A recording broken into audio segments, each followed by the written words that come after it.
Chapter 8. To the Rats. The Mouse Council, 13 honored mice and one most very honored head mouse, heeded the call of Leicester's drum and gathered in a small secret hole off King Philip's throne room. The 14 mice sat around a piece of wood balanced on spools of thread and listened in horror while Despereaux's father related the story of what Furlough had seen. "At the foot of the king," said Leicester. "Her finger right on top of his head," said Leicester. He was looking up at her, and it was not in fear. The Mouse Council members listened with their mouths open. They listened with their whiskers drooping and their ears flat against their heads. They listened in dismay and outrage and fear. When Leicester finished, there was a silence, dismal and deep. "Something," intoned the most very honored head mouse, "is wrong with your son. He is not well. This goes beyond his fevers, beyond his large ears and his lack of growth. He is deeply disturbed. His behavior endangers us all. Humans cannot be trusted.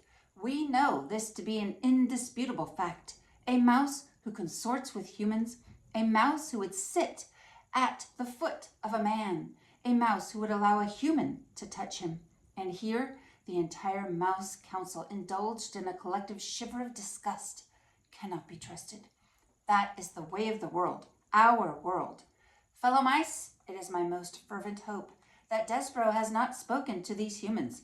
But obviously we can assume nothing, and this is a time to act, not wonder." Leicester nodded his head in agreement, and the 12 other members of the Mouse Council nodded their heads too. "We have no choice," said the head mouse. "He must go to the dungeon." He pounded his fisted paw on the table. "He must go to the rats immediately. Members of the council, I will now ask you to vote. Those in favor of Despereaux being sent to the dungeon say aye." There was a chorus of sad ayes. "Those opposed say nay." Silence reigned in the room. The only noise came from Leicester. He was crying. And 13 mice, ashamed for Leicester, looked away. Reader, can you imagine your own father not voting against your being sent to a dungeon full of rats? Can you imagine him not saying one word in your defense?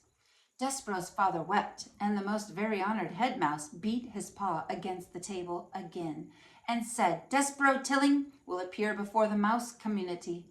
He will hear of his sins. He will be given a chance to deny them. If he does not deny them, he will be allowed to renounce them so that he may go to the dungeon with a pure heart. Despereaux Tilling is hereby called to sit with the Mouse Council." At least Leicester had the decency to weep at his act of perfidy. Reader, do you know what perfidy means? I have a feeling you do, based on the little scene that is just unfolded here. But you should look up the word in your dictionary just to be sure.